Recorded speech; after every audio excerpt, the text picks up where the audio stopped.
तो रोज़ की तरह आनंद लिखने ब्लॉग में सबका हार्दिक स्वागत है। सबके मंगल बख्श की कामना के साथ दोस्तों, आज के प्रेरणादायी विषय में परमात्मा की अनुभूति आत्म साक्षात्कार के आगे की अवस्था है। तो परमात्मा की अनुभूति यानी उनके वास्तविक रसास्वादन के लिए, उनकी साधना के लिए, उनके स्वरूपों का सही ढंग से ज्ञान प्राप्त करने के लिए हमें आत्म साक्षात्कार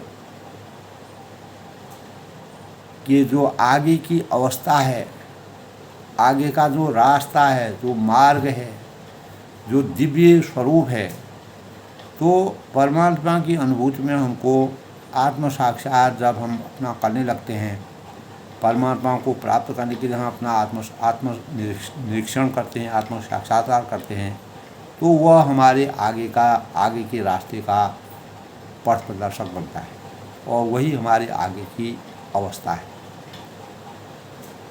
दोस्तों, हमारे जीवन में कृष्ण भावनामृत यानी भगवान श्री कृष्ण ने गीता में कौरव और पांडवों के बीच में दोनों भाइयों के बीच में दरार क्यों पड़ी और उसका सबसे बड़ा कारण है कि माया और मोह। तो जब मानव जीवन माया और मोह में पूर्ण रूप से लिप्त हो जाता है, तो कहीं न कहीं वह दुराचार करना लगता है, बुराई करना लगता है, गलत मार्ग का अनुसरण करना लगता है। तो अनेक प्रकार के स्वहित और निजी हित और मोह माया में लिप्त होने के कारण निजी स्वार्थ पर जीवन आधारित हो जाता है। इसी के परिणाम स्वरूप धृतराष्ट्र ने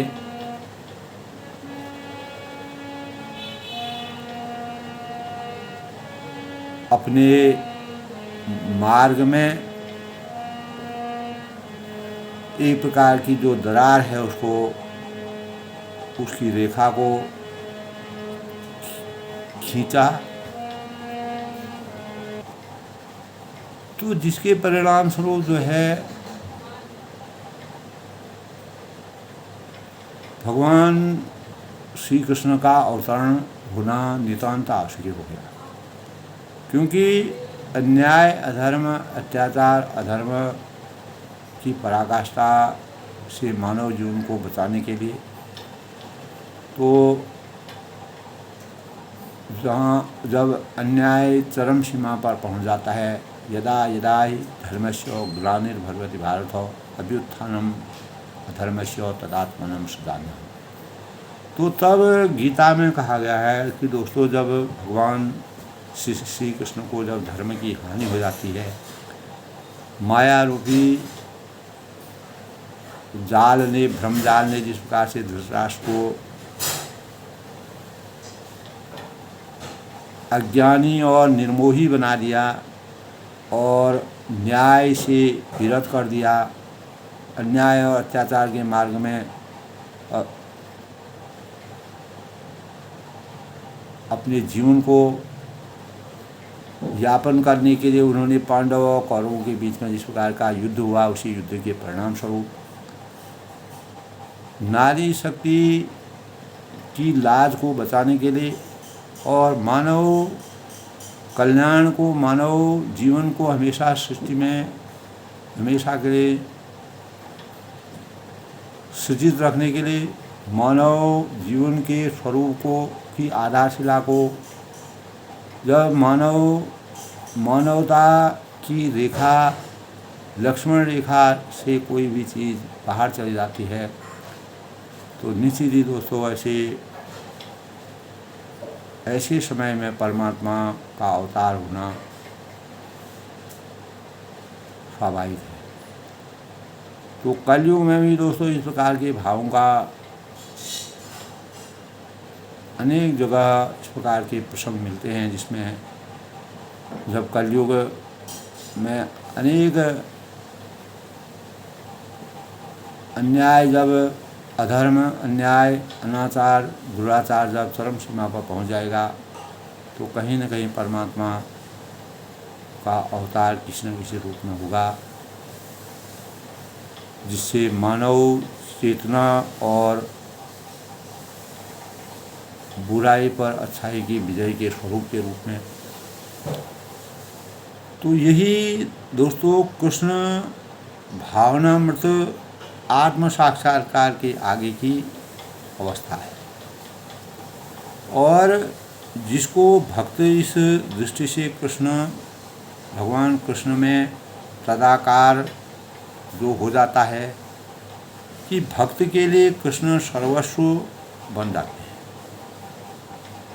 तो गीता में दोस्तों यानी जिस प्रकार रामचरित में मर्यादा पुरुषोत्तम भगवान राम जी का के दिव्य स्वरूप का वर्णन है, उसी प्रकार गीता में भगवान श्री कृष्ण द्वापर में जन्मे थे। उन्होंने कौरवों, पांडवों और कुरुक्षेत्र की लड़ाई में जिस प्रकार से अर्जुन को अपना सारथी बना करके मानवता के धर्म को हमेशा के लिए जीवित रखने के भावों का संचार किया, और भक्त कृष्ण के प्रेम से परिपुष्ट होता है।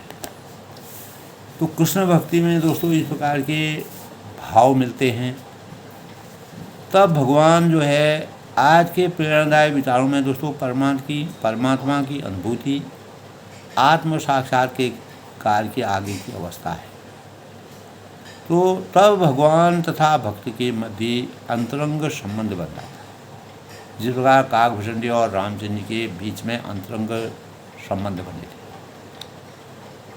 तो अंतरात्मा यानी आत्मा परमात्मा से जब मिल जाती है, तब ईश्वर का सही स्वरूप सामने आता है, प्रकट हो जाता है। तो उस अवस्था में जीव को अमरता प्राप्त होती है। जब हम अमरत्व का वरदान होता है, भगवान रामचंद्र ने हनुमान जी को अमरत्व का वरदान दिया था।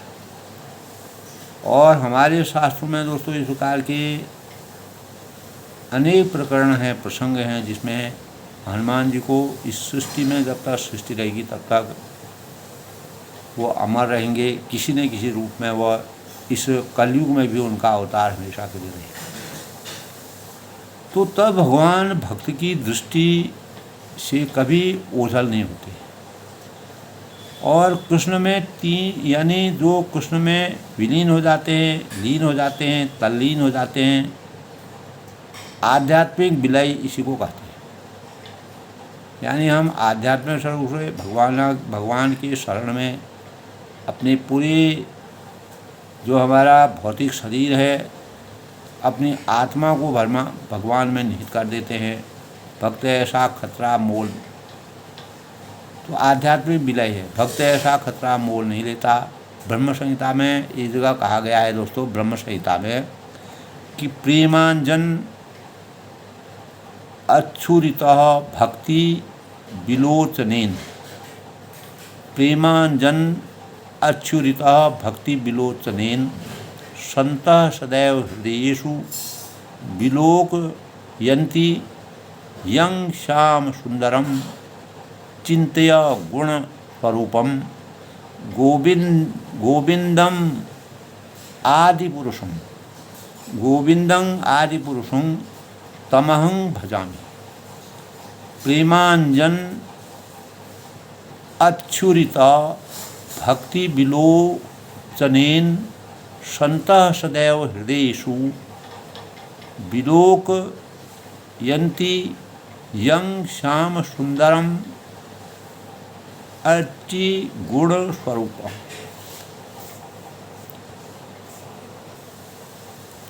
गोविंदम आदिपुरुषं तमहं भजामि। यानी प्रेमांजनं अच्युरित भक्ति विलोचनेन, मैं उन आदि गोविंद की पूजा करता हूँ, जो आदि पुरुष हैं, जिनका दर्शन, ये दोस्तों ब्रह्म संहिता में कहा गया है, जिनका दर्शन भक्ति विलोचने, जिनका दर्शन भक्तगण प्रेम रूपी अंजन में लगे हुए नेत्रों से करते हैं। जो हमारे जो चक्षु होते हैं, नेत्र होते हैं, उसमें जब हम अंजन यानी अंजन को लगाते हैं तो उससे हमारे नेत्रों की सुंदरता बढ़ जाती है और यं श्याम सुंदरम अचिंत्यम गुणं स्वरूपम, वे भक्त के हृदय में स्थित श्याम सुंदर रूप में देखे जाते हैं। तो वह फिर भक्ति में लीन होकर के परमात्मा के वास्तविक स्वरूप में, यानी जैसे अंजन जो काजल के लगाते हैं तो उनके नेत्रों में लगाने से उनका स्वरूप बदल जाता है।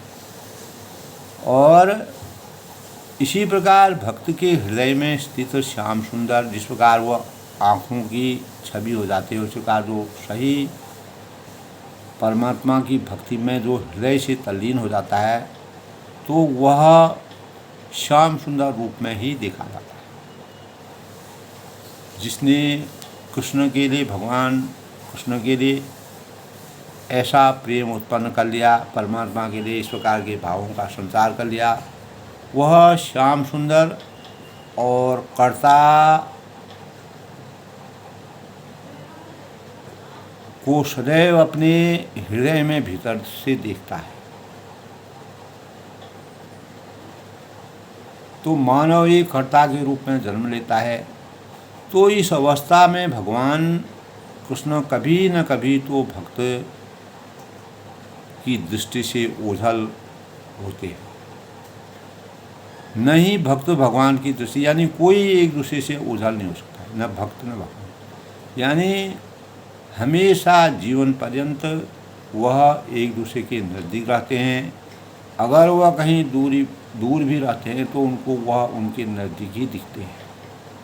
इस प्रकार का आभामयी वातावरण बन जाता है, स्वरूप बन जाता है, परिवेश बन जाता है। यही बात उस योगी पर लागू होती है दोस्तों, जो परमात्मा रूप में भगवान को अपने हृदय के भीतर देखता है। तो एक योगी जो योग में जो विलीन है, साधना में जो हमेशा अभिशप्त रहता है, हमेशा साधना में सशक्त रहता है, वही योगी कहलाता है। और उसके भीतर में परमात्मा की शुद्धि, और योगी शुद्ध भक्त बन जाता है और भगवान को अपने भीतर देखे बिना क्षण भर भी वह नहीं रह सकता है। तो बिना भगवान की आसक्ति के वह अपने जीवन में कुछ भी करने के लिए कुछ भी नहीं कर पाता है। यानी हर क्षण वह परमात्मा में विलीन हो जाता है। हम कोई कर्म करते हैं, कोई कार्य करते हैं, प्रत्यक्ष रूप से परोक्ष रूप से हम जो भी कार्य करते हैं अपने जीवन में, तो परमात्मा यानी परमात्मा का ध्यान, नाम जप जो है हमारा परमात्मा के प्रति हमेशा अविरल रहता है। यही असली विधि है दोस्तों, क्योंकि परमात्मा की अनुभूति आत्म साक्षात्कार के आगे की अवस्था है। यही असली विधि है जिससे हम ईश्वर को देख सकते हैं, उनका सही संज्ञान ले सकते हैं, उनके स्वरूप को देख सकते हैं, उनके स्वरूप का एहसास कर सकते हैं। और ईश्वर यानी हमारे लिए सर्वशक्तिमान बन जाते हैं। तो हम उससे यह नहीं कह सकते कि आओ और अपने को दिखलाओ। तो सर्वप्रथम हमें इससे योगी बनना होगा।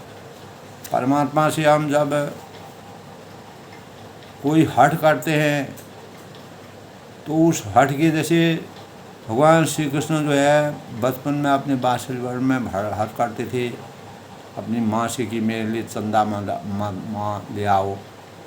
चाँद जो है ऊपर दिखाई देते थे, सुंदर से होते थे चाँद, तो उनको स्वरूप को देख करके वो लालायित हो जाते थे। तो बाल लीला के वर्णन में इस प्रकार के वर्णन मिलते हैं दोस्तों। तो हम भगवान को अपने को दिखलाओ नहीं कर सकते हैं। सर्वथा हमें तब हम उनसे दिखलाओ या अपने स्वरूप को दिखलाओ कर सकते हैं जब हम उनके इस योग्य बन जाएं, अपने को इस प्रकार से परिपक्व बना लें, अपने ज्ञान का परिमार्जन कर लें और अपने ज्ञान में परमात्मा की भक्ति को पूर्ण रूप से समाहित कर लें।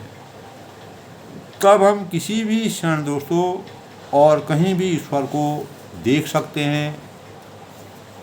और इसीलिए परमात्मा को हम तभी उनके जब हमें वास्तविक ज्ञान की प्राप्ति अपने अंतःकरण में हमको हो जाती है, जब हम ये जान जाते हैं कि अब हम परिपक्व हो गए हैं, परमात्मा का आशीर्वाद हमको प्राप्त है। तभी कहा है दोस्तों सर्वभूत स्थितं यो मां भजते कत्वं स्थितः। सर्वभूत स्थितं यो मां भजते कत्वं स्थितः। सर्वथा वर्तमानोऽपि सह योगी मयि वर्तते। सर्वथा वर्तमानोऽपि सह योगी मयि वर्तते। यानी सर्वभूत स्थितं यो मां, जो योगी मुझे, जो योगी साधक, जो वास्तविक साधक, जो योगी बन गया है, वह मुझे तथा परमात्मा को अभिन्न जानते हुए परमात्मा की भक्तिपूर्वक सेवा करता है। सर्वभूत स्थितं यो मां भजते कत्व स्थितौ, यानी जो योगी मुझे तथा परमात्मा को अभिन्न जानते हुए परमात्मा की भक्तिपूर्वक सेवा करता है। सर्वथा वर्तमानोऽपि, वह हर प्रकार से मुझ में सदैव स्थित रहता है, मेरे ऊपर अवतरित रहता है। मैं हमेशा वह मेरे अंदर विराजमान रहता है। और यह योगी मयि वर्तते, जो योगी मुझे तथा परमात्मा को अभिन्न बनाते हुए परमात्मा की भक्तिपूर्व सेवा करता है, वह इस प्रकार से मुझ में सदैव स्थित रहता है। तो जो योगी परमात्मा का ध्यान करता रहता है, वह अपने भीतर भगवान श्री कृष्ण के श्वास को विष्णु के रूप में देखता है। और भगवद गीता में ऐसा बताया गया है दोस्तों कि जो योगी परमात्मा का ध्यान करता है, वह अपने भीतर श्री कृष्ण के श्वास को विष्णु के रूप में देखता है, और जिसके 4 हाथ होते हैं और जिनमें शंख है, चक्र है, गदा है और कमल है, पुष्प धारण किए हुए थे। तो ऐसे स्वरूप में विराजित परमात्मा का जब हम ध्यान में मग्न हो जाते हैं, तो विष्णु का यह स्वरूप जो योगी की एकाग्रता का लक्ष्य बन जाता है, कृष्ण का श्वास होता है।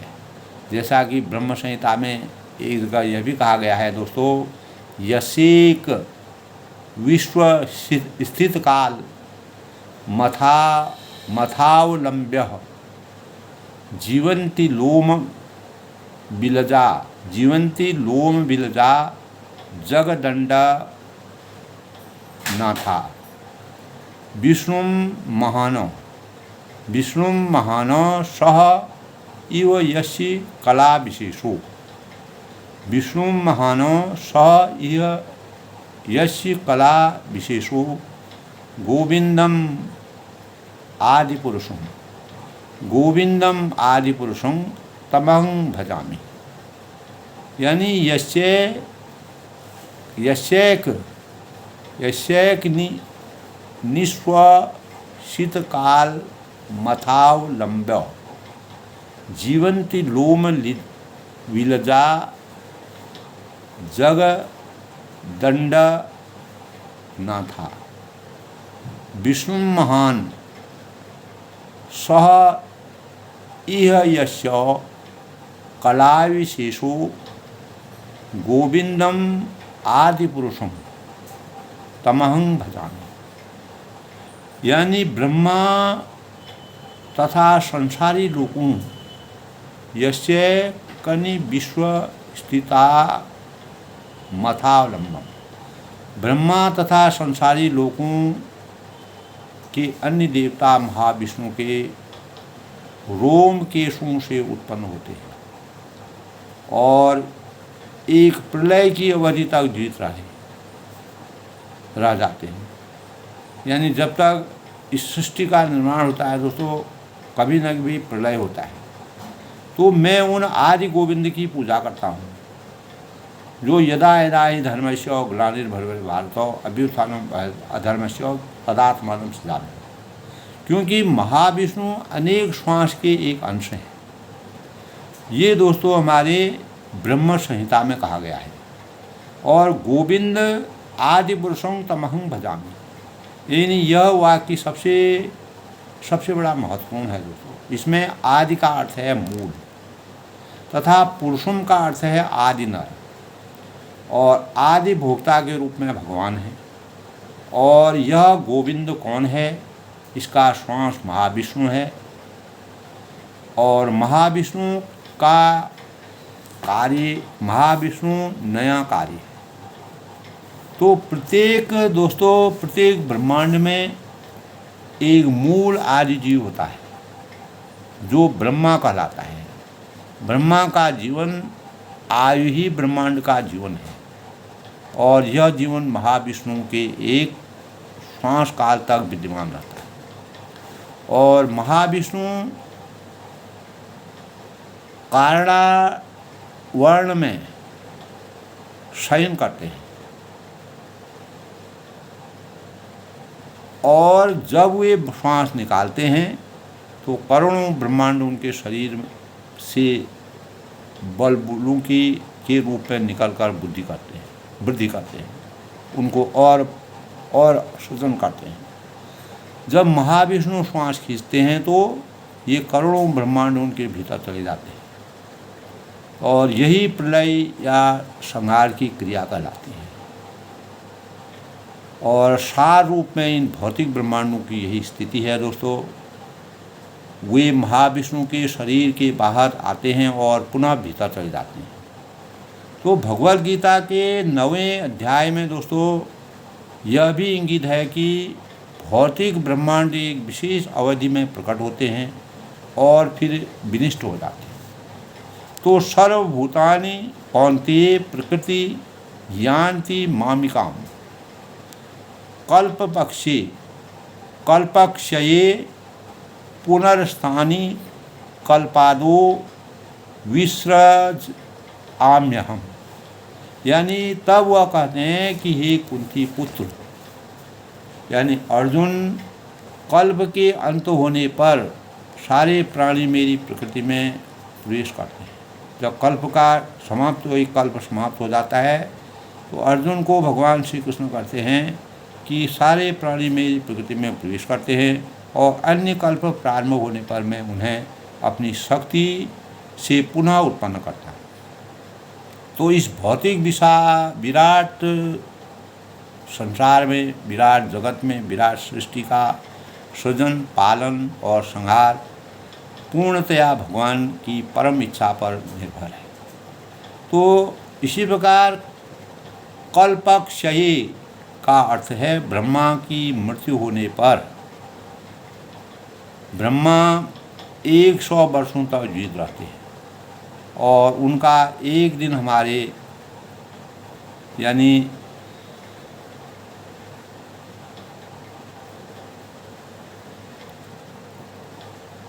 अरबों वर्षों के तुल्य होता है।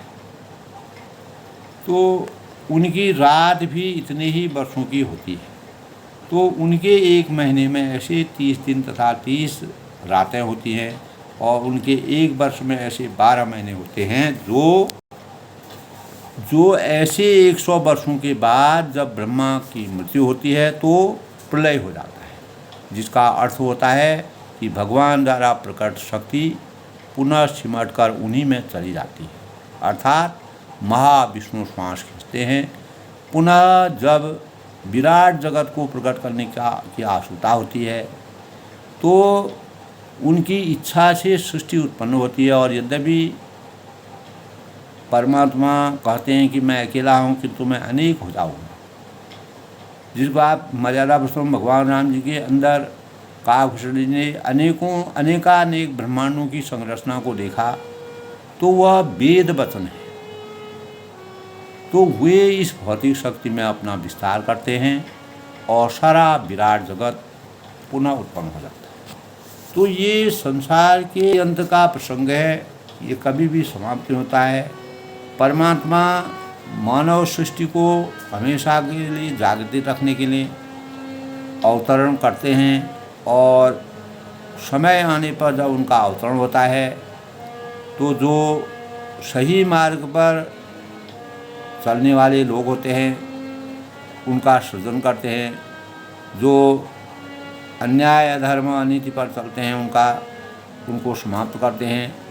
तो इस प्रकार के भावों का संचार हमें ब्रह्म संहिता में इस प्रकार का ज्ञान मिलता है।